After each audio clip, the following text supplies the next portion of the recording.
और पैलेडिन्स के दरमियान है। जंपर्स वो होते हैं जो एक जगह से दूसरी जगह जंप कर जाते हैं, यानी कि एक जगह से दूसरी जगह टेलीपोर्ट हो जाएगा। और पैलेडिन्स वो लोग होते हैं जो इन जंपर्स को ढूंढकर इनका शिकार करते हैं, यानी कि जंपर्स का हंट करते हैं, उनको मारते हैं। चलें स्टोरी को स्टार्ट करते हैं। फर्स्ट सीन आता है और डेविड राइस एक पहाड़ी पे खड़ा होता है और वो हमें अपनी लाइफ की स्टोरी सुना रहा होता है कि वो कहाँ डिनर करता है, वो कहाँ जाता है। और स्टोरी का फ्लैशबैक शुरू हो जाता है। यहाँ हमें पता चलता है कि डेविड राइस मिली हैरिस को चाहने लगता है, वो उसे पसंद करने लगता है। यहाँ पे डेविड मिली को एक स्नोबॉल गिफ्ट करता है, लेकिन वहाँ पे एक दूसरा लड़का आता है जो उससे स्नोबॉल ले लेता है और डेविड को तंग करने लगता है। वो लड़का स्नोबॉल को छीन कर दूर फेंक देता है, क्योंकि यहाँ बहुत सी बर्फ जमा होती है। जब डेविड उस स्नोबॉल को लेने के लिए जाता है तो बर्फ दम से टूट जाती है और डेविड अंदर डूबने लगता है। यहाँ पे डेविड ऊपर आने की कोशिश करता है, लेकिन एकदम से वो लाइब्रेरी में पहुंच जाता है। और यहाँ पे डेविड का ये फर्स्ट जंप एक्सपीरियंस। डेविड बिल्कुल नहीं समझ पा रहा था कि ये क्या हो रहा है। खैर वो जब वापस घर आता है तो ये भी बताया जाता है कि उसकी माँ उसे छोड़कर चली गई थी जब वो 5 साल का था, और उसका फादर एक अल्कोहलिक इंसान है, यानी कि एक शराबी है। डेविड के फादर उसका कोई ख्याल नहीं रखते, काफी रूड बिहेवियर रखते हैं उसके साथ। डेविड अपने फादर की किसी बात का जवाब नहीं देता और अपने कमरे में आ जाता है। थोड़ी देर के बाद जब डेविड के फादर उसके कमरे में आते हैं तो डेविड कमरे में मौजूद नहीं होता और डेविड दोबारा से उसी लाइब्रेरी में गया होता है जो हमने पहले सीन में बात की थी। यहाँ पे डेविड को कुछ समझ आने लगती है कि वो टेलीपोर्ट हो रहा है। डेविड फिर अपने घर आता है, वहाँ से कुछ पैसे उठाता है, कुछ अपने कपड़े लेता है और घर से निकल जाता है। और डेविड अपना शहर छोड़कर दूसरे शहर चला जाता है। इस वक्त ये 15 साल का है और इसका अपनी पावर पे कुछ ज्यादा कंट्रोल नहीं है। ये एक बड़े से जंगल में जाता है जहाँ पर अपनी पावर को टेस्ट करने के लिए इरादा करता है। तो यहाँ पर यह पता चलता है कि जंपर्स यानी कि डेविड राइस किसी भी चीज को सोचकर या उसकी फोटो देखकर उस जगह पे टेलीपोर्ट हो सकता है। वो एक बैंक को चोरी करने का सोचता है और वो टेलीपोर्ट होकर उस बैंक में पहुंच जाता है और उसके पैसे चुरा लेता है। अब तक डेविड इसी तरह जिंदगी बसर कर रहा होता है। यहाँ पे रोलैंड कॉक्स की एंट्री होती है, क्योंकि इसे न्यूज आई थी कि रॉबरी किसी भी दरवाजे को टूटे बगैर हुई है। तो ये चीज रोलैंड का इंटरेस्ट अपनी तरफ खींच लेती है। रोलैंड बेसिकली एक ऐसी टीम का हेड होता है जो जंपर्स को पकड़ा करते हैं और पकड़ने के बाद उनको मार दिया करते हैं। और ये भी पता चलता है कि रोलैंड कई सालों से जंपर्स का हंट कर रहा है। अब स्टोरी 8 साल बाद की दिखाई जाती है। डेविड न्यूयॉर्क में शिफ्ट हो जाता है और इसके सामने बहुत सी फोटोग्राफ्स लगी होती हैं और इन्हीं की मदद से ये मुख्तलिफ जगहों पे टेलीपोर्ट हुआ करता है और वो इन्हीं फोटोज की मदद से मुख्तलिफ जगहों पे घूम रहा होता है, कभी लंदन, पेरिस, दुबई और बहुत सी जगहों पे। जबकि दूसरी तरफ हम देखते हैं कि रोलैंड कॉक्स बहुत से जंपर्स का शिकार कर रहा होता है, उन सबको पकड़कर एक एक करके मार रहा होता है। यहाँ पे रोनाल्ड एक जंपर को अमेज़न के जंगलों में पकड़ता है और उसे एक मशीन के जरिए मार देता है। रोलैंड ये सब इसलिए करता है क्योंकि उसका मानना है कि पावर का इख्तियार सिर्फ गॉड के पास है, इंसान के पास नहीं। रोलैंड को डेविड का पता मिलता है और वो उसे पकड़ने के लिए उसके घर आता है, लेकिन डेविड वहाँ से अपनी जान बचाकर भाग जाता है। डेविड राइस वहाँ से भागकर मिली से मिलने आ जाता है, वही मिली जिसको मूवी के शुरू में इसने स्नोबॉल दिया होता है। यहाँ पे इन दोनों की मुलाकात बहुत अच्छे तरीके से होती है। मिली पूछती है कि तुम क्या करते हो, तो डेविड जवाब में देता है कि मैं आजकल बैंक में काम कर रहा हूँ। जब यहाँ पे बात हो रही होती है तो मिली डेविड को बताती है कि मेरी बचपन से ख्वाहिश थी कि मुख्तलिफ जगहों पे घूमूं, लेकिन अब मुझ पर जिम्मेदारियां आ गई हैं तो मैं जा नहीं सकती। डेविड कहता है कि इसमें कौन सी बड़ी बात है, चलो रोम घूम के आते हैं। और ये दोनों फ्लाइट लेके रोम में चले जाते हैं और एक होटल में ठहरते हैं।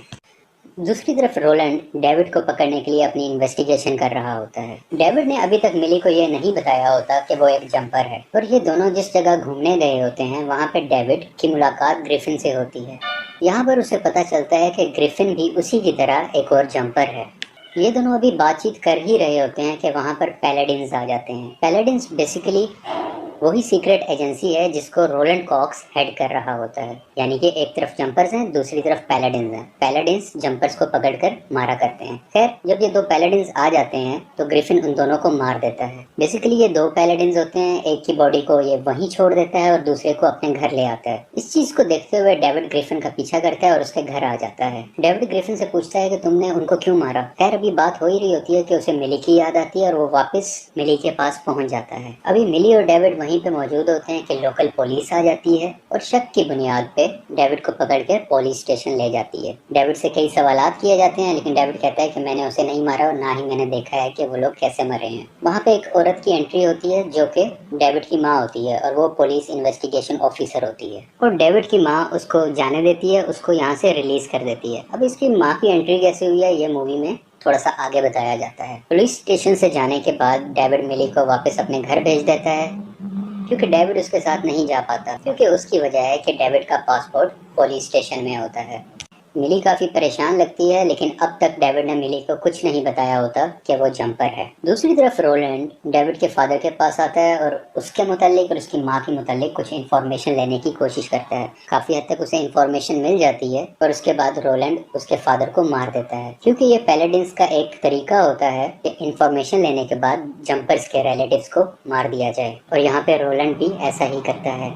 डेविड को कुछ मालूम नहीं होता कि ये सब उसके साथ क्या हो रहा है। इसी चीज की मालूम के लिए डेविड ग्रिफिन के पास जाता है। तो ग्रिफिन उसे बताता है कि मैं पैलेडिन्स को हर्ट कर रहा हूँ, क्योंकि पैलेडिन्स हमारी फैमिली को नुकसान पहुंचाते हैं। क्योंकि जब मैं 5 साल का था तो पैलेडिन्स ने मेरे पेरेंट्स को मार दिया था, और अब मैं तमाम पैलेडिन्स को हंट कर रहा हूँ। वो वहाँ पे देखता है कि उसके फादर जमीन पे पड़े हुए हैं। वो फौरन उन्हें उठाकर टेलीपोर्ट होके हॉस्पिटल में आ जाता है। यहाँ से डेविड दोबारा ग्रिफिन के पास आता है और वो कहता है कि चलो हम दोनों टीम अप कर लेते हैं, क्योंकि हम टीम अप करेंगे तो रोलैंड को आसानी से मार सकते हैं।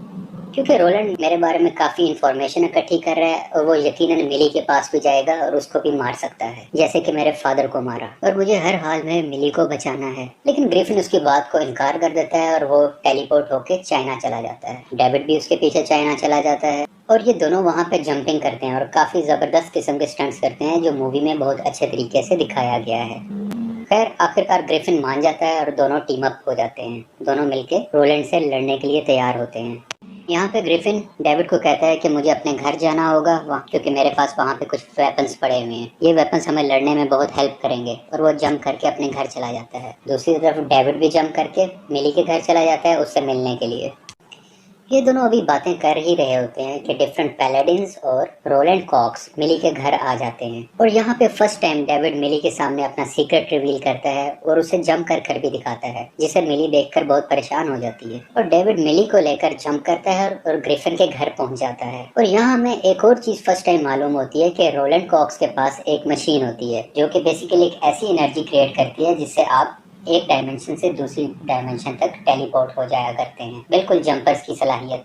रोलैंड इस मशीन का यूज करता है और वो भी ग्रिफिन के घर पहुंच जाता है। यहाँ पे इनके दरमियान फाइट होती है और रोलैंड के पास एक अल्ट्रा वेपन होता है, जिस वेपन की वायर से वो डेविड को पकड़ लेता है। और रोलैंड जैसे ही मारने लगता है डेविड को, तो वहाँ पे ग्रिफिन की एंट्री होती है और वो उसको मरने से बचा लेता है। जब रोलैंड देखता है कि फाइट बहुत मुश्किल हो रही है, तो उसी दौरान वो मिली हैरिस को उठा के किसी दूसरी जगह चला जाता है, क्योंकि उसे पता होता है कि डेविड मिली को छुड़ाने के लिए जरूर उसके पीछे आएगा। दूसरी तरफ ग्रिफिन को दिखाते हैं कि वो काफी अरसे से पैलेडिन्स को मारने के लिए एक हथियार तैयार कर रहा होता है, और ये ऐसा हथियार होता है कि जिसको दबाते ही तमाम पैलेडिन्स मर सकते हैं। ग्रिफिन डेविड को ये आइडिया देता है, लेकिन डेविड उसे सख्ती से रोक देता है कि ऐसा नहीं करना, क्योंकि वहाँ पे मिली भी मौजूद है और अगर ऐसे किया तो मिली को भी नुकसान पहुंचेगा, वो भी जान से हाथ धो बैठेगी। ग्रिफिन कहता है कि हमें थोड़ा बहुत सेक्रीफाइस करना पड़ेगा, लेकिन डेविड नहीं मानता और ग्रिफिन से उस मशीन का रिमोट लेके इधर उधर जंप करने लगता है।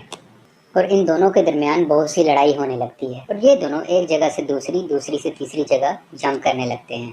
और चालाकी से डेविड ग्रिफिन को एक पावर लाइन में फंसा देता है। ग्रिफिन कहता है मुझे यहाँ से निकालो, मैं तुम्हारी हेल्प करूंगा, लेकिन डेविड इस पर यकीन नहीं करता और मिली को बचाने के लिए वो रोलैंड कॉक्स के पास चला जाता है। और तभी पैलेडिन्स डेविड को पकड़ लेते हैं और उसे कैद कर देते हैं। वो जंप करने की कोशिश करता है, वो टेलीपोर्ट होने की कोशिश करता है, लेकिन कर नहीं पाता। जब रोलैंड डेविड को मारने के लिए उसके पास आता है, तो डेविड राइस अपनी पूरी एनर्जी का यूज करता है, जो आज से पहले उसने कभी नहीं किया, और वो उस मुकम्मल जगह को टेलीपोर्ट कर पानी में भेज देता है। वहाँ पे सब डूबने लगते हैं और एकदम वहाँ से वो टेलीपोर्ट होकर एक लाइब्रेरी के सीन में आ जाता है। यहाँ पे डेविड और रोलैंड की थोड़ी सी लड़ाई होती है और इसी लड़ाई के दरमियान डेविड रोलैंड को एक ऐसी जगह पे टेलीपोर्ट कर देता है जहाँ से वापसी आने के चांस ही नहीं होते। इस सब के बाद डेविड अपनी माँ से मिलने उसके घर जाता है। यहाँ पे डेविड को पता चलता है कि उसकी माँ भी एक पैलेडिन है और एज ए माँ उसके पास ऑप्शन होती है या तो डेविड को मार दे या उसे छोड़ के चली जाए। क्योंकि डेविड इस वक्त 5 साल का था तो इसको तरस आ जाता है और माँ तो फिर माँ होती है। तो